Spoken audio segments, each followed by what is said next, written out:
Hello and welcome to our podcast, The Art of Experiences, where we are talking to you today from our base in Dubai, UAE. We are guys who have created, enjoyed, designed and choreographed some of the best experience in the best locations around the world.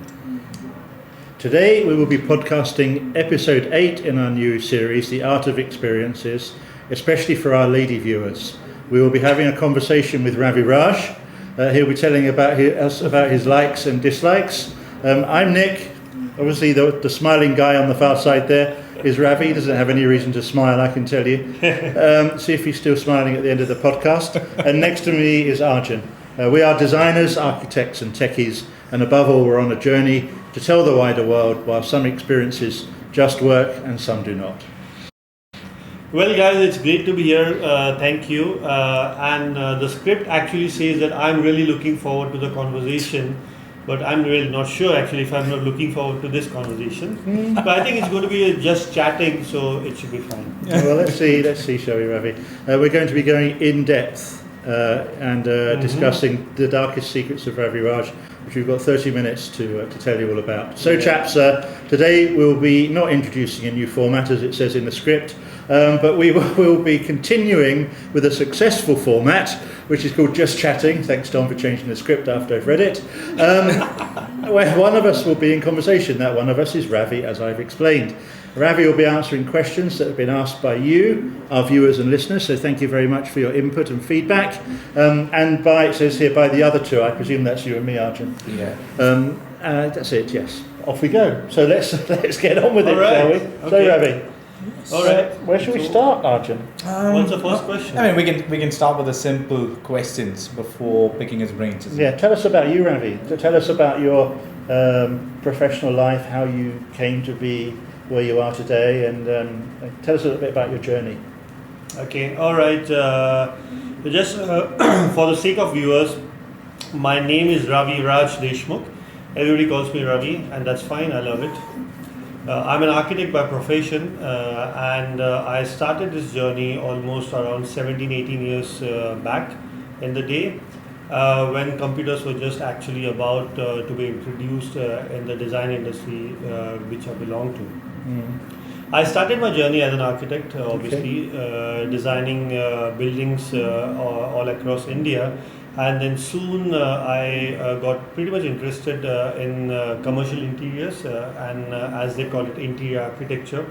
And then I moved on to designing spaces which were actually interior architecture across different industry verticals. So banking, workplace interiors, F&B, hospitality, malls, so on and so forth.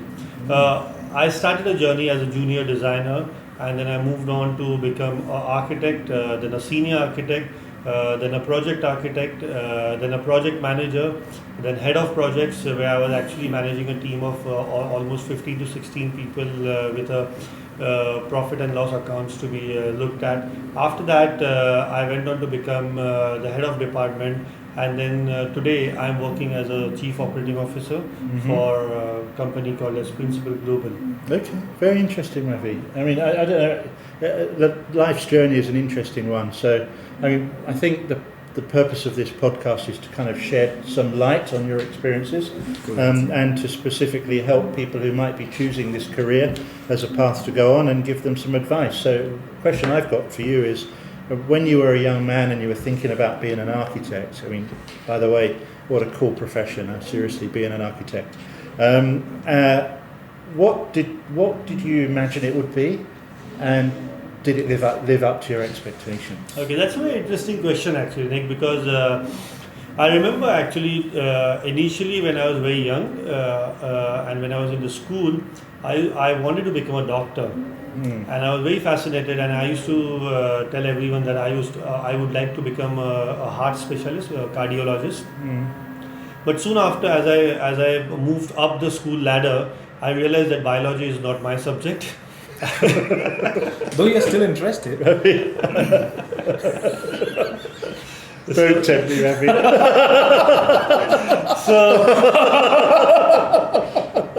So I was not bad in biology, but at the same time I realized that how hard I would have to study to become a doctor. You preferred the practical side of biology rather than the academic side, did you? Well, I have always been a practical person. I believe that if you do, you learn, and once you learn, you never forget. Okay, good. So you had to do it to learn it? Yes. Okay, good. And all of us do. Very good, Ravi. Excellent. Yes. So then what happened? So you realized. Then what happened is that I realized that you really had to study hard, and in India, becoming a doctor at that point of time was very difficult. Getting admissions in medical college was very difficult. At the same time, the amount of money you have to spend and before you get settled down is something which was really very daunting in front of me. And at the same time, I used to spend my vacations with my uncle, who is an architect actually. And he used to take me with him on his site visits, Okay, and cool. that's where I got fascinated, and I got fascinated with the traveling part of it. Yeah. And little did I know that what all architecture actually has in store for me. And then I said to myself, okay, fine, this is great. My uncle used to travel almost 3 or 4 times a week, going to various sites, and he used to conduct meetings, going to far off places.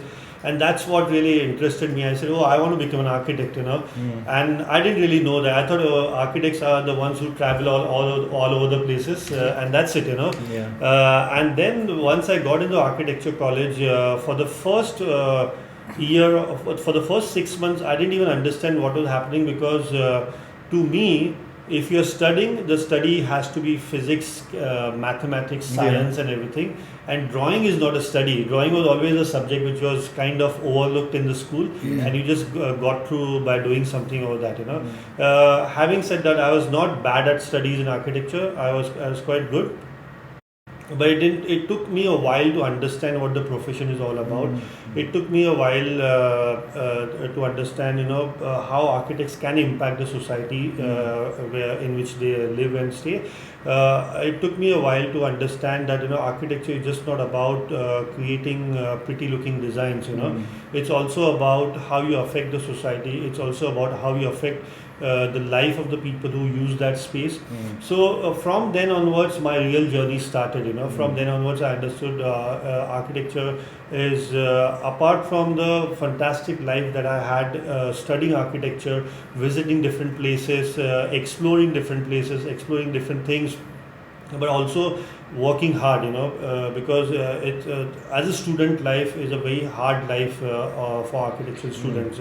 And then I moved on to I started working actually, and then it was a completely different life out there, because what you study, especially back in India as an architecture student, and what actually when you start working as an architect or junior architect in any of the design firms, is a completely different things.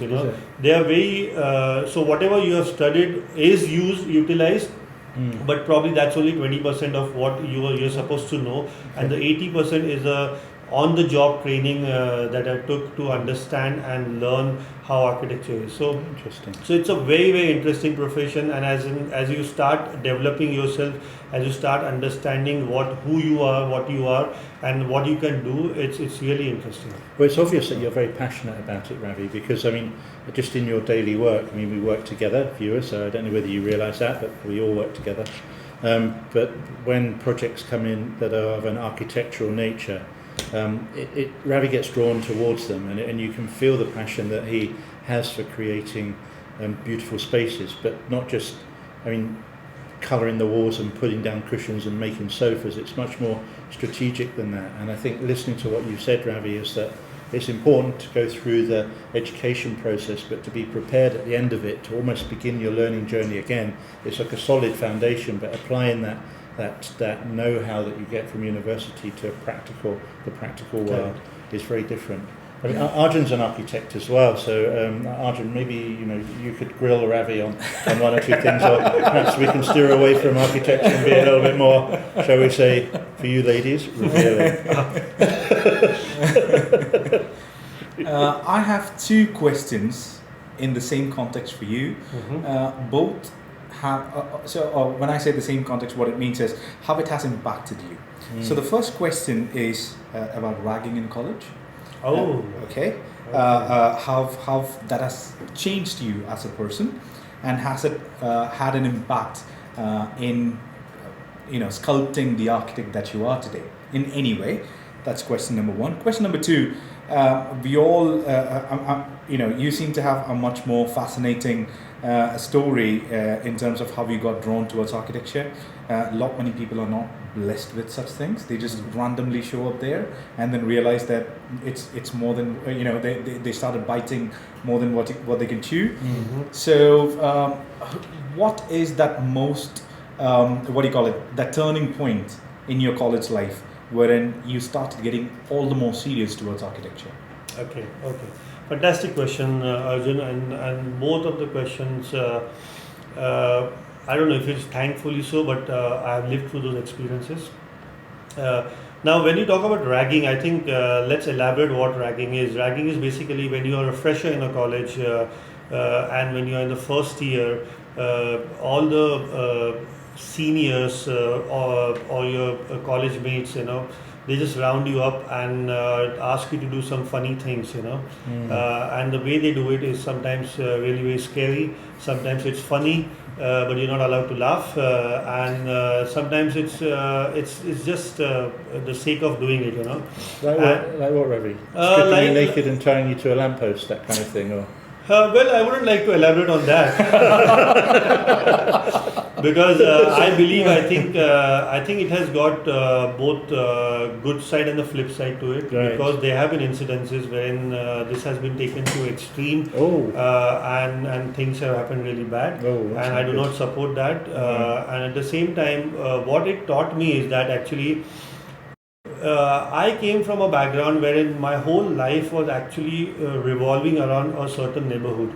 Okay, and honestly speaking, when I got admitted to architecture college, I took the admission, although I was getting admitted to a college which was near to my house. I didn't want it. I wanted to go far away from my house, so that I can explore things, I can experience new things, and probably there won't be anybody watching me, so that was the case. But then when you actually start doing that, you realize that you don't really have the experience of talking to much people, because there are so many my friends, my seniors were from so many different backgrounds, so many different cultures, so many different languages they used to come from. And we started actually forming, but naturally as a human being, you start getting drawn to things which you are comfortable in. So you start getting drawn to only those people whom you can talk to very comfortably, and not to people whom you're not comfortable talking to. But this kind of ragging actually opened me up and made me believe that it's very easy to talk to anybody in the college. It doesn't matter where he's coming from or where she's coming from, what is their background, what language do they speak. So that really helped me, and I think by second year I almost knew each and every person in the college, right from the first year to the fifth year. And it was a fantastic experience, and all the seniors who kind of conducted the ragging became great friends with me. They helped us out in our submissions, in our design problems. We used to sit down with them and not only actually have fun, but also at times used to have a good conversation about design, what's happening in the world, what's happening in the college, how the college should get reformed, and all those sort of things where you think that you can change the world and everything in that phase. So that was great actually, and that really helped me expand my horizons, expand my thinking.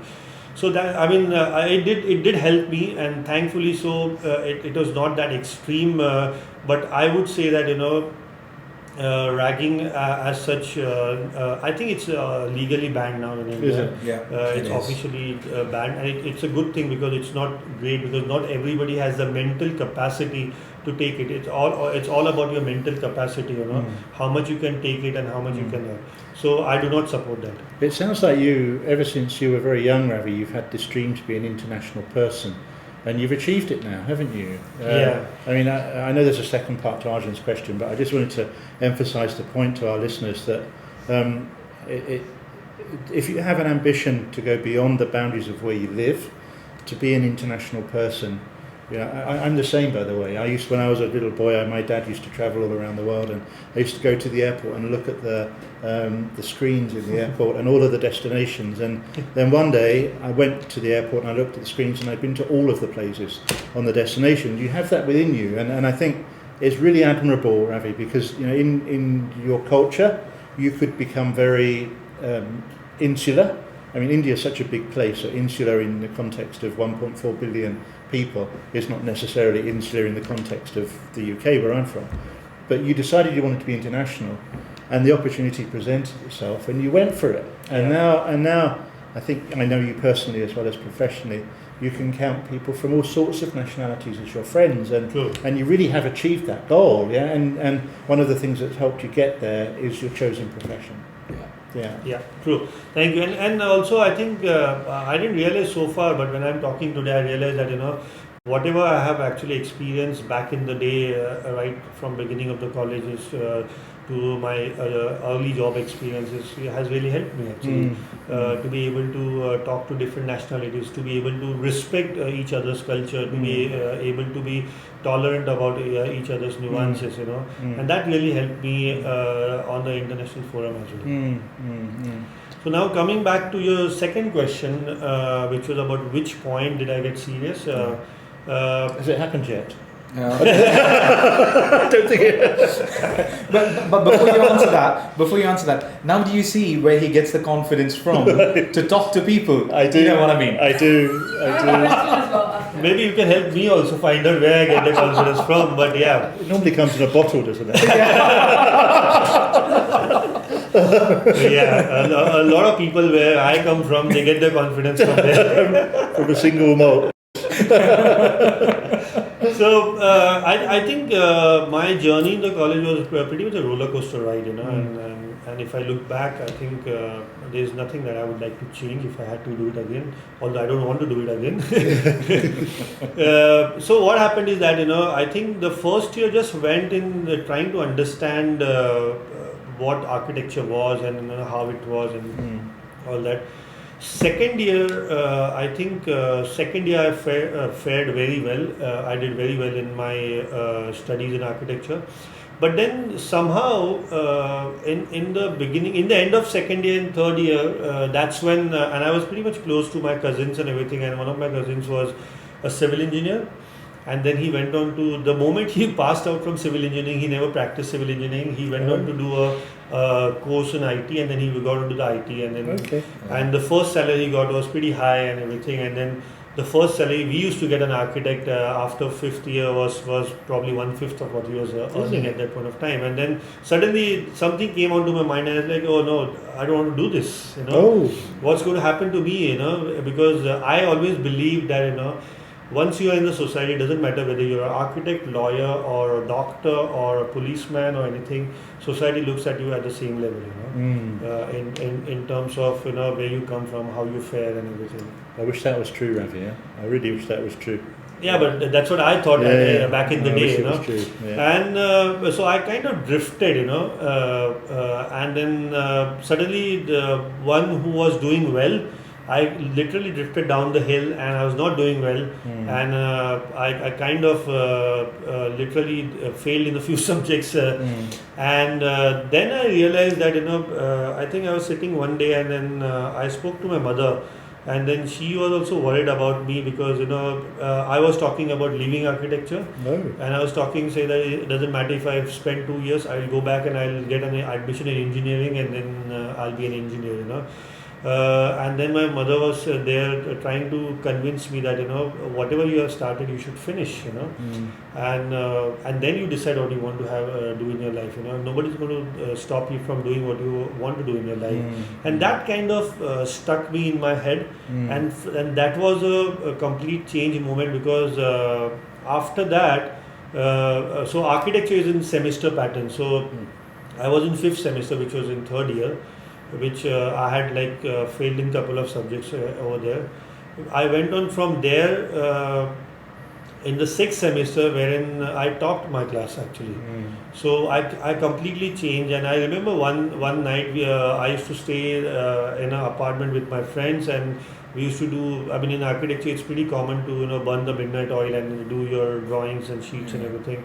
And it was 4 o'clock in the morning. I was kind of almost falling asleep on my drawing board. And I was actually, I didn't know this, my friend told me later, I was murmuring that, I'm not going to leave this, I'm not going to leave this. I want to get it done, I want to get it done. And saying that I actually slept on the drawing board. But this is what my friend told me. So I think the grit and determination of, to get it done, probably that was the change point in my career, in my life, I would say. And from that point onward, there was no looking back. So useful lesson actually for lots of people, Ravi. I mean, sometimes nothing good came easy. I mean, it's a well-used phrase, but there's a lot of truth in that. And I think particularly in the world we live in today, where people look for instant gratification. Often instant gratification delivers instant pleasure. It doesn't deliver long-term pleasure, and it doesn't deliver that kind of sense of purpose that you get if you really ride the tough times and enjoy the good times and continue with what you love. It's very interesting. I mean, there's a lot of lessons for us all to learn from that. I want to ask. Can I ask another question? Sure. Don. Okay. Don wants Yes. to ask a question. Oh, sorry, okay. Don. Why are you nervous? No, just Are you going to ask anything about Rotana? there's no Wikipedia. Ravi hasn't got his laptop. No, just listening to all these roller coaster experiences you had. Which year is the best for you? Which year in? Which age would you say this is the best year? Oh, many actually. Only one. It's very difficult to choose, Dom, because I think over a period of time you always had the best year. But then, thankfully, by the grace of God, I think I always surpassed that with another best year. So I'm not trying to boast here, but then I can say the best year was when I passed out of the architecture college, because I felt that, oh wow, I finally achieved it. And I'm a free bird now. I don't need to do anything now, and so that was the best. To the period wherein in 2004 or 2005 I was actually picked up by my employer basically for good performance and taken to an international tour. That was a great year. To the year when I got married to my wonderful wife. Well to done, the year don't forget that one. you got to put that as a subtitle, Dom. I was hoping. Don't forget the children, Ravi, as well. So I mean that was there's a story also how I got married, but some other time. And then to my first kid, my daughter who was born in 2010. In fact, that was a pretty much a mixed year actually. I would say, I mean, it was so tough for me because in the same year, in the earlier same year, I lost my father, and in the same year, after 6 months, my daughter was born. So it was very tough for me at that point of time. But then I don't know. Somehow I've got this thing to look on the positive sides. Although I wish my father could have seen my daughters and seen my kids. So then moving on to 2013 when I actually started working in a customer experience industry, to 2015 when I shifted to Dubai, not to mention 2015 when my wonderful boy was born, to 2018 when we actually went on to a fantastic international trips. Then 2019 when I actually started working with Principal, and I met this wonderful guy who's sitting next to me. In fact, 1 year before, 2 years before that, 2016 when I met Arjun actually. So all my life, I've still, in the chronological order, I still not come there. You didn't wait. So I mean, if you see all these wonderful people around me, they are part of my life. I have met them on my life journey, and they are still with me, which means thankfully I'm doing something right here. And finally, I met you, Dom. Sounds very romantic here, but it's not.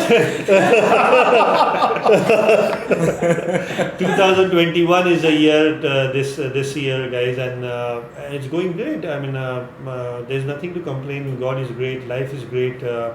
And yeah, so as I said, every time when we look back on the memories, I think there's always more memories to make.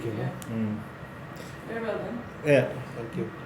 So can I ask another question? Yes, please. Ravi, Yes, I mean, I please. just want to say, very nice, Ravi, that you talk about those moments, and I think what makes you special is the fact that you remember them. I mean, we joked about things and stuff, but as a character, you've not only excelled in your work, but you've excelled as a human being. You're a genuinely good person and 100% reliable, decent, hardworking, good person, which is why I think people are drawn to you. I think you're falling short of adjectives, probably. Well, no. I mean, there are others. There are others I can use, which, shall we say, are not for family viewing. But the thing is, the thing that I think we love about you is the fact that you're funny without realising it. And honestly, viewers, the stats prove it. So Ravi is the main draw. He's like the Cristiano Ronaldo of this Thank team. you. Thank you. Perhaps not as good looking, but But I know the moves. but he knows the moves apparently. Although we've got to have that endorsed by a third party. No, I really appreciate that, Nick, about you saying that, and I think I don't think so. I have done anything special to deserve that, but thank you so much. And every day of my life, I always try to excel in what I do, and I always try to improve my life one day at a time. And what I was probably 10 years before, I'm the same person from outside, but from internally, the way I think, the way I look at things. How I view the world, how I view the relationships around me has changed, and more, I think you realize that you become much more tolerant and much more understanding about all other surroundings next to you. Probably that's what it is, the life is. So, Please, no. I just want to ask one quick question. I'm going to be quiet because we've got 3 minutes and 27 seconds, and I'm afraid I've asked too many questions. With all of your experience, Ravi, both professional and personal, and all of the wonderful stories you've got in your life, today, I don't know what the date is today, but we're at the end of October, September 2021. What keeps you awake at night? Oh, okay. Well, that's a very difficult. Can I answer that? Do you sleep next to me? We're very close. I can take a wild guess, having known Raviraj for so many years. Well, that's a very difficult question to answer. I think there's so many things that still keep me awake at night, and I think you kind of achieve one thing, and the next thing is already standing there, to think about things. And I think one of the most important thing, or a couple of things probably, is that how I want to be remembered when I'm no more in this world. Okay. Secondly, my kids and the future keeps me awake at night, because everybody, parenting is such a wonderful thing to happen to anyone, but at the same time you are always inexperienced in every stages of life over there, so when a child is born to a child is grown to school, and everything is always the first time for you, so there is no experience of that. You can always give advice to somebody else, but when it comes to your own, I think so that's also the thing that keeps me awake at night. Wonderful. Arjun. So, Raviraj, when it comes to design, would you say there is a good design or a bad design, or do you say none of the above, there's only successful ones? Oh, that's interesting. I think design is a reflection of your own soul, I would say, and as you see in the world of Zaha Hadid's and Kalatra Awaz and and our own Charles Correa and Norman Foster. So I think everybody has their own unique design style, and I think that reflects the soul, So I think yes, the design has to be commercially successful, the design has to be user successful, but in the end, I think it's the designer touch that makes the design different. So I wouldn't say anything as a bad design or a great design. I think there can be a mature design and an immature design, but there's nothing called as a good or bad design as such. That's what I believe. Interesting. Yeah, I mean, good question. I mean, yeah, it's an interesting answer, Ravi. Wasn't the one I expected. It's very interesting. Thank you, guys. But Ravi's a big fan of strategic design. So before he designs anything, he thinks strategically about the solution and he comes up with the reasons why. And I experienced it when I was working in Japan for some clients over there, that everything has to have a reason. Yeah. And it was something that Ravi, I think, is the embodiment of. So if someone said to him, design something, first of all he says why, and what do you want to use it for, and what are the people going to do in that space, and all of the kinds of questions that help define the space. So I don't know, maybe I can just elaborate on what Ravi said by adding what I think I've learned from you, is that your soul is a reflection of your design, but behind your designs there's also strategy and logic. True. So you take the art, which is creating something, and then you apply that art based on an understanding of logic. So in actual fact, design is so subjective. If you look at it and you can like it or dislike it. Yeah, absolutely. But the way you've been so successful in your life is by creating, before you design, the reasons why you've done what you've done. These are solutions that you're expressing through your soul. True, absolutely. So that's what I learned from you anyway, I think. So, yeah. Also, I would just like to say here that, I know, Dom, the time is up, but I'll just take another minute. And I think it's very important for all those budding entrepreneurs, designers and architects over there to understand that, there is a thought process, and we need to understand that thought process, and how you actually translate the thought process into sketches and then to actual real design is something that, it's a journey, and that journey is not finished in this. You start the journey in the design school, but you don't finish it there. It's an ongoing journey, and as you move on and on and on, I think that journey becomes much more clear and much more sharper. I've got so many questions I want to ask, and the clock's ticking. Yeah. Can I ask one more? Sure. Yes, please. Ravi, it's a yes or no answer. Oh, okay. Yeah, and that's all you're allowed to say, yes or no. So the question is, do you believe that being an architect helps you to solve any problem in life? Yes. There you go. Thank you. Nice. Thank you. Quite an easy Nothing question. more from mine? Yeah, well, the next question would be why, if we've got more time. But, No.